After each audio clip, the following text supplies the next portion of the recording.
बिस्मिल्लाहिर्रहमानिर्रहीम। अस्सलाम वालेकुम।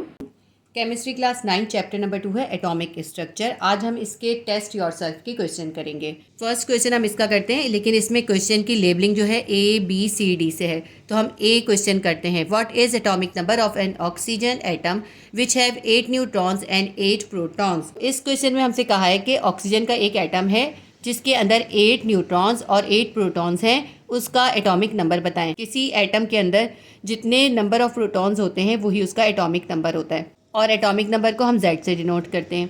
तो एटॉमिक नंबर से न्यूट्रॉन का कोई ताल्लुक नहीं होता। तो ऑक्सीजन के अंदर क्योंकि 8 प्रोटॉन्स हैं, इसलिए ऑक्सीजन का एटॉमिक नंबर होगा 8। तो हम लिखेंगे atomic number of oxygen Z will be equals to 8। Question B करते हैं। Find out mass number of chlorine which have 17 protons and 18 neutrons. इन्होंने हमसे पूछा है कि क्लोरीन जिसके अंदर 17 प्रोटॉन्स और 17 न्यूट्रॉन्स हैं, उसका मास नंबर यानी एटॉमिक मास बताएं। किसी भी एटम का एटॉमिक मास जो होता है वो उसके नंबर ऑफ प्रोटॉन्स और नंबर ऑफ न्यूट्रॉन्स को ऐड करके निकलता है। तो इसके अंदर नंबर ऑफ प्रोटॉन्स 17 है, नंबर ऑफ न्यूट्रॉन्स 18 है, दोनों को ऐड कर देते हैं हम प्रोटॉन और न्यूट्रॉन्स को, तो एटॉमिक मास या नंबर ऑफ न्यूक्लियॉन आ जाएगा। तो 17 plus 18 will be equals to 35। तो हम इसका आंसर लिखेंगे atomic mass of chlorine will be equals to 35। ठीक है, 35 इसका आंसर आएगा। दोनों को ऐड कर दीजिए बस। ये मैं कुछ क्वेश्चन इसमें से ओरली करवाऊंगी और कुछ का आंसर जो है मैं आपको लिखवाऊंगी। जो इजी हैं वो ऐसे ही ओरली हो जाएंगे। क्वेश्चन सी करते हैं। How many electrons, protons and neutrons are present in CO या कोबाल्ट। ये जो CO है ये कोबाल्ट की सिंबल है।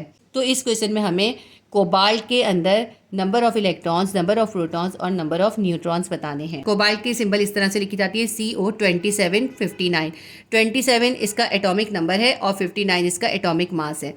ये पहचानना कि एटॉमिक नंबर क्या है और एटॉमिक मास क्या है बहुत आसान होता है, क्योंकि एटॉमिक नंबर हमेशा कम होगा और एटॉमिक मास हमेशा ज़्यादा होगा। ठीक है, तो जो भी कम है वो एटॉमिक नंबर है और जो ज़्यादा है वो एटॉमिक मास है। क्योंकि बाज़ जगहों पे जो है ना मास को नीचे लिख देते हैं और एटॉमिक नंबर को ऊपर लिख देते हैं, और ज़्यादातर जगहों पे एटॉमिक नंबर नीचे लिखते हैं, एटॉमिक मास ऊपर लिखते हैं। बस आपने पहचानना कैसे है, आपने इस तरह पहचानना है कि जो कम है वो एटॉमिक नंबर है और जो ज़्यादा है वो एटॉमिक मास है। तो कोबाल्ट का एटॉमिक नंबर इसके अंदर कितना है? कोबाल्ट का इसमें एटॉमिक नंबर है 27 और एटॉमिक मास कितना है? एटॉमिक मास है 59। सबसे पहले इसका डेटा बना लेते हैं। एटॉमिक मास A से हम जाहिर करते हैं, A is equals to 59। Atomic number को हम Z से डिनोट करते हैं। एटॉमिक नंबर है इसके अंदर 27। जितना एटॉमिक नंबर होता है उतने ही नंबर ऑफ प्रोटॉन्स होते हैं। तो नंबर ऑफ प्रोटॉन्स या P कितने हो जाएंगे? वो भी 27 हो जाएंगे। जितने प्रोटॉन होते हैं उतने ही इलेक्ट्रॉन होते हैं, तो इलेक्ट्रॉन भी कितने हो जाएंगे? 27। अब नंबर ऑफ न्यूट्रॉन्स निकालने। नंबर ऑफ न्यूट्रॉन्स हम निकालते हैं A माइनस Z करके। A क्या है? Atomic mass. एटॉमिक मास में से हम माइनस कर देते हैं एटॉमिक नंबर। 59 में से हम 27 माइनस करेंगे, हमारे पास आ जाएगा 32। नंबर ऑफ न्यूट्रॉन्स हैं हमारे पास 32। हमसे इन्होंने पूछे थे number of proton. Number of proton P is equals to 27, number of electron E is equals to 27, number of neutron N is equals to 32। ये हमारा जो है सॉल्व हो गया। तो क्वेश्चन नंबर सी का आंसर हमारे पास होगा cobalt has 27 electrons, 27 protons and 32 neutrons. Question number D है। Do you know any element which have no neutrons in its atom. Hydrogen का एटम वो एटम होता है जिसके अंदर न्यूट्रॉन 0 होता है। तो हम इसका आंसर लिखेंगे hydrogen is the element which have no neutron in its atom. Do you know की जगह हटा के आप क्या लिख देंगे? Hydrogen is the element which have no neutron in its atom. ठीक है, तो आप यहाँ पे लिख लें हाइड्रोजन। पूरा आंसर लिखिएगा इसका आप। Hydrogen is the element which has no neutron in its atom. पूरी ये लाइन लिखनी है, सिर्फ शुरू में आपने हाइड्रोजन इज द एलिमेंट लिखना है। तो ये हमारा ABCD हो गए। इसके बाद हम आगे के टेस्ट योरसेल्फ करते हैं। अब इसको हम क्वेश्चन नंबर 1, 2, 3 करके कर लेते हैं। ठीक है, क्योंकि वो ABCD थे, ये इसको हम कर लेते हैं क्वेश्चन नंबर 1। क्वेश्चन नंबर 1 है which particles shows mass of an atom. कौन से पार्टिकल्स हैं जिनसे एटम का मास मालूम होता है? देखिए, किसी भी एटम का एटॉमिक मास या नंबर ऑफ न्यूक्लियॉन जो है उसके नंबर ऑफ प्रोटॉन्स और न्यूट्रॉन्स को ऐड करने से मिलता है। तो प्रोटॉन और न्यूट्रॉन्स वो पार्टिकल्स हैं जिससे हमें एटम का मास मालूम होता है। तो हम लिखेंगे, विच को हटा देंगे, हम लिखेंगे proton and neutrons are the particles which shows mass of an atom. Proton and neutrons are the particles which shows the mass of an atom. Question number 2 है prove Rutherford atomic model based on classical theory and Bohr's atomic model based on quantum theory. हमें इसमें ये साबित करना है कि Rutherford की जो एटॉमिक मॉडल था वो पुरानी या ओल्ड साइंस की थ्योरीज पे बेस्ड था, जबकि बोहर का जो एटॉमिक मॉडल था वो न्यू मॉडर्न क्वांटम थ्योरी की बेस पे था। इसका मैं आपको आंसर लिखवा देती हूँ। टेस्ट योरसेल्फ के क्वेश्चन नंबर 2 का आंसर हम लिखेंगे Rutherford atomic model based on classical theory according to which electrons continuously revolves around the nucleus and continuously emitting energy। Rutherford का जो एटॉमिक मॉडल था वो क्लासिकल थ्योरी पे बेस्ड था और उसके अकॉर्डिंग इलेक्ट्रॉन जो है वो न्यूक्लियस के इर्द गिर्द कंटिन्यूसली यानी मुस्तकिल तौर पर रिवॉल्व कर रहे हैं या घूम रहे हैं और कंटिन्यूसली एनर्जी को इमिट कर रहे हैं। ये हो गई रदरफोर्ड की क्लासिकल थ्योरी। रदरफोर्ड का ये जो एटॉमिक मॉडल था ये एक बेसिक या क्लासिकल मॉडल था। उसने उसके अंदर इस बात की एक्सप्लेनेशन नहीं दी कि अगर इलेक्ट्रॉन कंटिन्यूसली रिवॉल्व होते हुए एनर्जी इमिट करते रहते हैं तो उनकी एनर्जी ख़त्म क्यों नहीं हो जाती, और अगर वो इसी तरह इमिट करते रहेंगे एनर्जी तो वो न्यूक्लियस के अंदर गिर जाएंगे, और अगर इसी तरह कोई एटम एनर्जी को इमिट करता रहेगा तो फिर वो डिके हो जाएगा, वो स्टेबल नहीं रहेगा। तो अगर इलेक्ट्रॉन रिवॉल्व करते हुए कंटिन्यूसली एनर्जी को इमिट करेंगे तो एटम में एक कंटिन्यूस स्पेक्ट्रम नज़र आना चाहिए। तो इन दोनों बातों की एक्सप्लेनेशन जो थी वो रदरफोर्ड ने नहीं दी, लेकिन रदरफोर्ड के ही एटॉमिक मॉडल को बेस बनाकर बोहर ने रदरफोर्ड की क्लासिकल थ्योरी और मैक्स प्लांक की क्वांटम थ्योरी को मिलाकर अपना नया बोहर्स का एटॉमिक मॉडल पेश करा। पहले मैं आपको पूरी बोहर की थ्योरी एक्सप्लेन कर देती हूँ, फिर मैं आपको लिखवा दूंगी कि आपने इसका आंसर कैसे लिखना है। बोहर्स की एटॉमिक थ्योरी के अकॉर्डिंग इलेक्ट्रॉन्स न्यूक्लियस के इर्द गिर्द वो अपने फिक्स्ड या मखसूस एनर्जी लेवल्स के अंदर मूव कर रहे हैं, और ये इलेक्ट्रॉन्स के लेवल्स जो हैं 1 2 3 4 5 इस तरह करके हैं।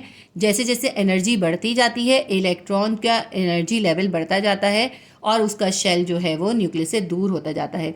जितनी कम एनर्जी होगी उतना ही न्यूक्लियस से करीब शेल होगा। तो बोहर के एटॉमिक मॉडल के अकॉर्डिंग न्यूक्लियस के इर्द गिर्द घूमने वाले इलेक्ट्रॉन अपने मखसूस ऑर्बिट्स मखसूस एनर्जी लेवल्स के अंदर घूम रहे हैं, और ग्राउंड स्टेट पे जब इलेक्ट्रॉन्स रिवॉल्व कर रहे होते हैं या घूम रहे होते हैं तो वो एनर्जी को ना ही इमिट करते हैं और ना ही एब्जॉर्ब करते हैं, बल्कि जब वो एक्साइटेड स्टेट में आते हैं तो एनर्जी को एब्जॉर्ब कर लेते हैं, और जब उनकी एनर्जी ज़्यादा हो जाती है तो वो अपने लो एनर्जी लेवल यानी E1 में से हाई एनर्जी लेवल या E2 में चले जाते हैं।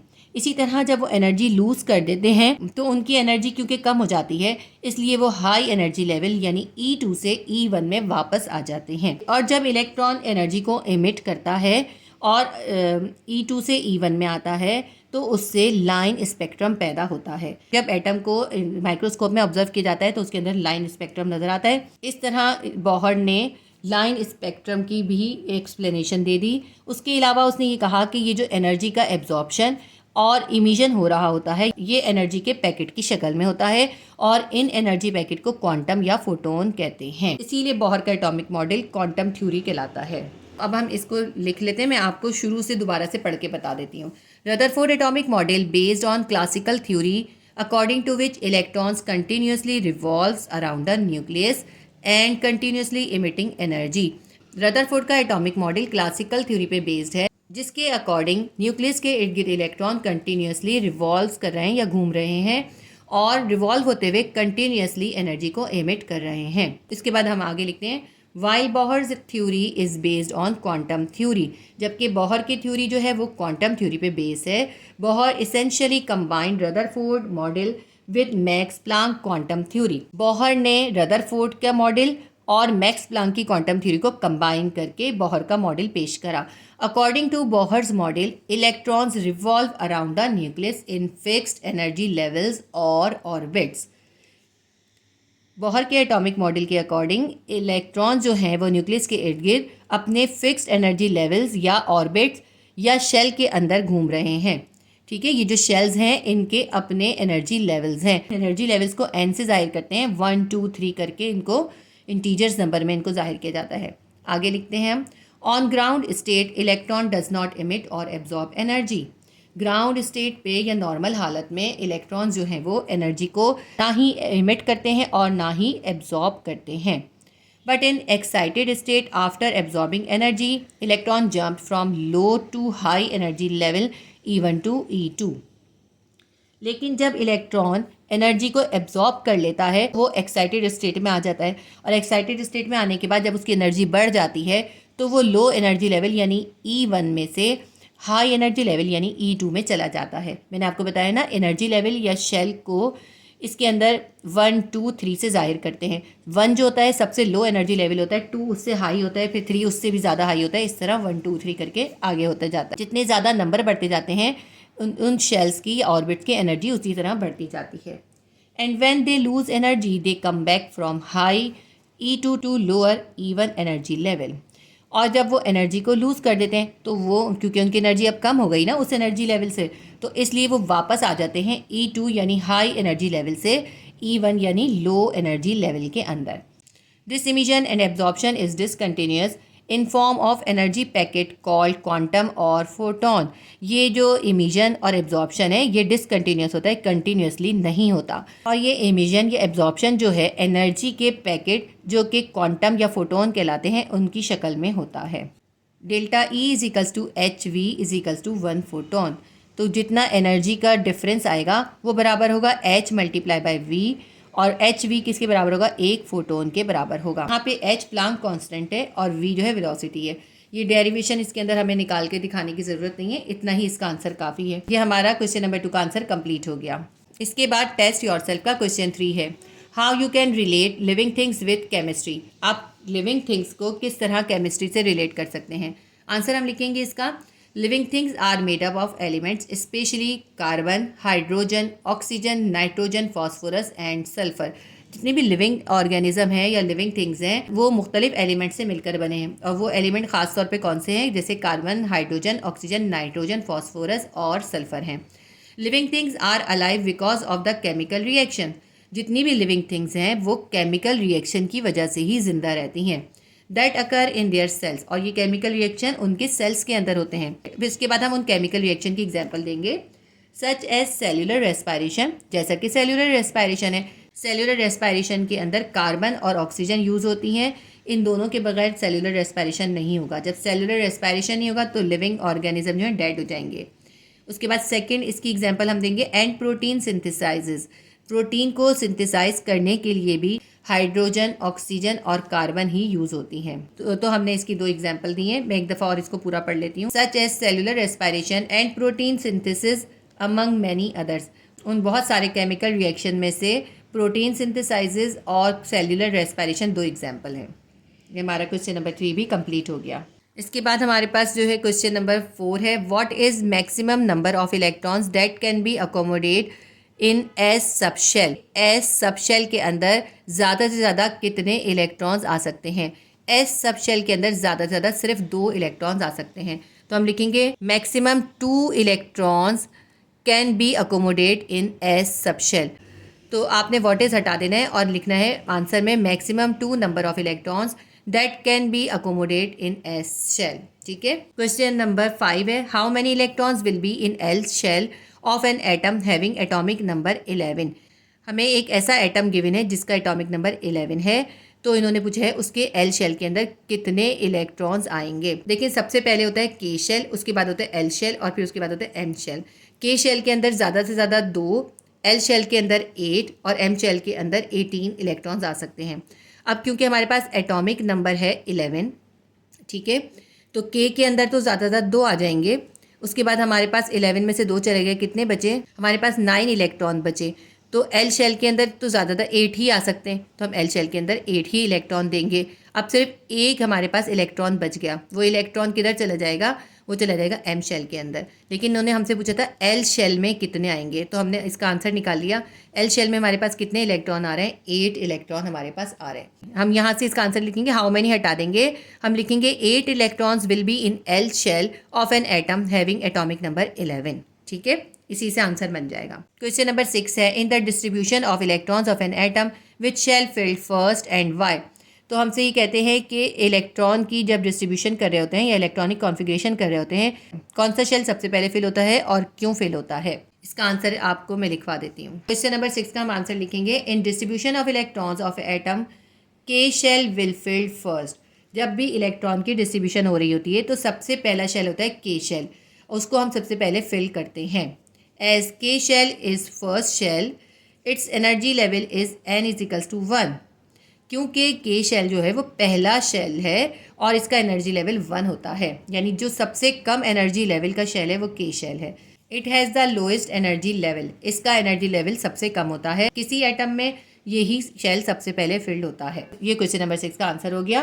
क्योंकि के शेल जो है फर्स्ट एनर्जी लेवल या फर्स्ट शेल है, इसका एनर्जी लेवल सबसे लो होता है, इसलिए सबसे पहले यही शेल फिल होता है। क्वेश्चन नंबर 6 का आंसर हमारा कंप्लीट हो गया। क्वेश्चन नंबर 7 है, if both K and L shells of an atom are completely filled, what is the total number of electrons are present in them. कहते हैं अगर कोई एटम है हमारे पास और उसका के शेल और एल शेल कम्प्लीटली इलेक्ट्रॉन से फिल्ड हो जाए तो उसके अंदर कितने इलेक्ट्रॉन्स होंगे। इसका बहुत आसान सा तरीका है, जैसा कि अभी हमने ये इसमें किया था, बिल्कुल सेम उसी तरह करना है। देखिए के शेल और एल शेल ये दोनों फिल्ड हैं। के में ज़्यादातर 2 आ सकते हैं, एल में ज़्यादा से ज़्यादा 8 आ सकते हैं। इन्होंने कहा है बस के और एल जो है कम्प्लीटली फिल्ड हैं, तो दोनों को काउंट कर लें, पता चल जाएगा टोटल नंबर ऑफ इलेक्ट्रॉन कितने हैं। 8 और 2 10। इसका मतलब है इस एटम के पास 10 नंबर ऑफ इलेक्ट्रॉन्स हैं। 10 इलेक्ट्रॉन्स या एटॉमिक नंबर 10 जो होता है वो होता है नियॉन का।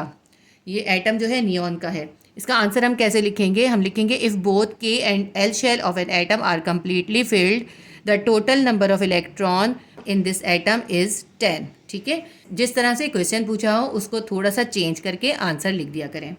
तो ये क्वेश्चन नंबर 7 हो गया। क्वेश्चन नंबर 8 है, which of the isotope of hydrogen contain greater number of neutrons. Hydrogen के कौन से आइसोटोप के अंदर सबसे ज़्यादा नंबर ऑफ न्यूट्रॉन्स होते हैं। क्वेश्चन नंबर 8 का आंसर लिखेंगे, the isotope tritium 1H3 has greater number of neutrons because it contains 2 neutrons. Hydrogen का आइसोटोप ट्रिटियम 1H3 के अंदर सबसे ज़्यादा न्यूट्रॉन्स होते हैं क्योंकि इसके अंदर 2 न्यूट्रॉन्स होते हैं। आपको मालूम है न्यूट्रॉन्स कैसे निकालते हैं, एटॉमिक मास में से एटॉमिक नंबर को माइनस कर देते हैं। ट्रिटियम का एटॉमिक मास है 3 और एटॉमिक नंबर है 1। 3 में से हम 1 माइनस कर देंगे तो हमारे पास आ जाएगा 2। इससे हमें नंबर ऑफ न्यूट्रॉन्स पता चल गए। तो ट्रिटियम के अंदर 2 न्यूट्रॉन्स हैं। इसके बाद हम बाकी आइसोटोप का बताते हैं। इसके protium 1H1 has no neutron and deuterium 1H2 has 1 neutron. देखें प्रोटियम के अंदर कोई न्यूट्रॉन नहीं है क्योंकि इसका फॉर्मूला है 1H1, यानी इसका एटॉमिक मास भी 1 है, एटॉमिक नंबर भी 1 है। 1 में से 1 माइनस कर देंगे 0 आएगा। इसका मतलब है प्रोटियम के पास कोई न्यूट्रॉन नहीं है। और ड्यूटेरियम के अंदर अगर हम देखते हैं इसका फॉर्मूला है 1H2, यानी 1 इसका एटॉमिक नंबर है और 2 इसका एटॉमिक मास है। 2 में से 1 माइनस कर देंगे 1 आ जाएगा। तो ड्यूटेरियम हैज़ 1 न्यूट्रॉन, ड्यूटेरियम के पास 1 न्यूट्रॉन है। Tritium 1H3 has 2 neutrons. ये हमने तीनों आइसोटोप्स के अंदर नंबर ऑफ न्यूट्रॉन्स बता दिए और अपने क्वेश्चन का आंसर भी दे दिया कि ट्रिटियम के अंदर ही सबसे ज़्यादा न्यूट्रॉन्स होते हैं। क्वेश्चन नंबर 9 है, why do isotope of same element have same chemical but different physical properties. Elements के जो आइसोटोप्स होते हैं उनकी केमिकल प्रॉपर्टीज़ तो सेम होती हैं मगर उनकी फिजिकल प्रॉपर्टीज़ डिफरेंट होती हैं। इसकी वजह बतानी है हमें। क्वेश्चन नंबर 9 का आंसर लिखते हैं, the isotopes of an elements have same atomic number that's mean they have same number of protons and electrons. किसी भी एलिमेंट के जो आइसोटोप्स होते हैं उनका एटॉमिक नंबर सेम होता है। इसका मतलब है कि उनके अंदर सेम नंबर ऑफ प्रोटॉन्स और सेम नंबर ऑफ इलेक्ट्रॉन्स होते हैं। दस दे हैव सेम इलेक्ट्रॉनिक कॉन्फ़िगरेशन, क्योंकि उनके अंदर सेम नंबर ऑफ इलेक्ट्रॉन्स होते हैं इसलिए उनकी इलेक्ट्रॉनिक कॉन्फ़िगरेशन भी सेम होती है। And possess same chemical properties, क्योंकि इनकी इलेक्ट्रॉनिक कॉन्फ़िगरेशन सेम होती है इसलिए उनकी केमिकल प्रॉपर्टीज़ भी सेम होती हैं। तो ये हमने बता दिया कि किसी एलिमेंट के आइसोटोप्स की केमिकल प्रॉपर्टीज़ क्यों सेम होती हैं। उनकी केमिकल प्रॉपर्टीज़ इसलिए सेम होती हैं कि उन आइसोटोप्स के पास सेम नंबर ऑफ इलेक्ट्रॉन्स होता है इसलिए उनकी इलेक्ट्रॉनिक कॉन्फ़िगरेशन सेम होती है और उनकी केमिकल प्रॉपर्टीज़ भी सेम हो जाती हैं। But as they have different atomic masses, मगर किसी सेम एलिमेंट के आइसोटोप के मासेस डिफरेंट होते हैं, so that means they have different number of neutrons. Mass different होने का मतलब है कि उनके अंदर नंबर ऑफ न्यूट्रॉन्स डिफरेंट हैं। ठीक है, due to different mass number they possess different physical properties. क्योंकि इनका मास नंबर डिफरेंट होता है इसलिए उनकी फ़िज़िकल प्रॉपर्टीज़ डिफरेंट होती हैं। उनकी फ़िज़िकल प्रॉपर्टीज़ में कहीं ना कहीं फ़र्क आता है क्योंकि उनके अंदर उनका मास जो होता है डिफरेंट होता है। तो इस आंसर से ये बात क्लियर हो रही है कि किसी एलिमेंट के आइसोटोप्स का क्योंकि एटॉमिक नंबर सेम होता है इसलिए उनकी केमिकल प्रॉपर्टीज सेम होती हैं, लेकिन क्योंकि उनके अंदर नंबर ऑफ न्यूट्रॉन्स डिफरेंट होता है इसलिए उनका एटॉमिक मास भी डिफरेंट होता है, इसलिए उनकी फिजिकल प्रॉपर्टीज डिफरेंट होती हैं। तो ये हमारा क्वेश्चन नंबर 9 का आंसर कंप्लीट हो गया। क्वेश्चन नंबर 10 है how the isotopes of carbon are different from isotopes of hydrogen. Carbon के आइसोटोप्स हाइड्रोजन के आइसोटोप से किस तरह से डिफरेंट होते हैं। क्वेश्चन नंबर 10 का आंसर लिखेंगे there are 3 isotopes of hydrogen. Hydrogen के 3 आइसोटोप्स हैं। नंबर 1 है प्रोटियम और इसका फार्मूला होता है 1H1। 2 है ड्यूटेरियम, ड्यूटेरियम का फार्मूला होता है 1H2 और थर्ड है ट्रिटियम, ट्रिटियम का फार्मूला होता है 1H3। Hydrogen does not have any radio active isotope. Hydrogen का कोई भी आइसोटोप रेडियो एक्टिव आइसोटोप नहीं होता। रेडियो एक्टिव आइसोटोप्स होते हैं जिनके अंदर से रेडिएशंस हो रही होती हैं और वो अनस्टेबल होते हैं। While carbon also have 3 isotopes. Carbon के भी 3 आइसोटोप्स इसमें हमने बताए। नंबर 1 है C612, नंबर 2 है C613, नंबर 3 है C614। तो ये कार्बन के 3 आइसोटोप्स हैं, लेकिन इनके तीनों के एटॉमिक नंबर सेम है मगर इनके तीनों के एटॉमिक मासेस डिफरेंट है। एक का मास 12 है, दूसरे का 13 है और तीसरे का 14 है। इसमें ये जो C614 वाला आइसोटोप है ये रेडियो एक्टिव आइसोटोप है और ये अनस्टेबल है, इसके अंदर से रेडिएशंस होती हैं। इसके आगे हम लिखेंगे in which isotope C614 is radioactive isotope. इन तीनों आइसोटोप में से C614 जो है वो रेडियो एक्टिव आइसोटोप है। In this manner carbons isotopes differ from hydrogen isotope. इस तरह से कार्बन के आइसोटोप्स हाइड्रोजन के आइसोटोप से डिफरेंट हो जाते हैं। इसके साथ ही हमारे चैप्टर 2 के टेस्ट योरसेल्फ के तमाम क्वेश्चन कंप्लीट हो गए। अच्छा, एक इंपॉर्टेंट बात मैं आपको ये बता दूं कि एग्जाम के अंदर ज़रूरी नहीं है जो बुक के अंदर क्वेश्चन है सिर्फ वही आए। आपको चैप्टर को बहुत ध्यान से पढ़ना है और इसके अंदर जो ये छोटे छोटे से बीच में कैप्शंस और छोटे छोटे टॉपिक्स होते हैं आपने इनको भी बहुत ध्यान से पढ़ना है। टेस्ट योरसेल्फ के भी तमाम क्वेश्चंस के आंसर आपको बहुत अच्छे से करने हैं क्योंकि चैप्टर के बीच में से भी कोई भी क्वेश्चन आ सकता है। क्योंकि सुनने में आया है कि नेक्स्ट ईयर होने वाले एग्जाम आउटसोर्स होंगे, प्राइवेटाइज कंपनीज जो है एग्जाम्स को कंडक्ट करेंगी। इसलिए आपको चैप्टर को बहुत ध्यान से पढ़ना है और इसके अंदर तमाम पॉइंट्स को बहुत अच्छे से समझना है। ठीक है, तो उम्मीद करती हूँ ये वीडियो आपके लिए हेल्पफुल रही होगी। प्लीज़ वीडियो को लाइक कीजिएगा, शेयर कीजिएगा और सब्सक्राइब कर लीजिए अगर आपने सब्सक्राइब नहीं किया है तो। अल्लाह हाफिज़।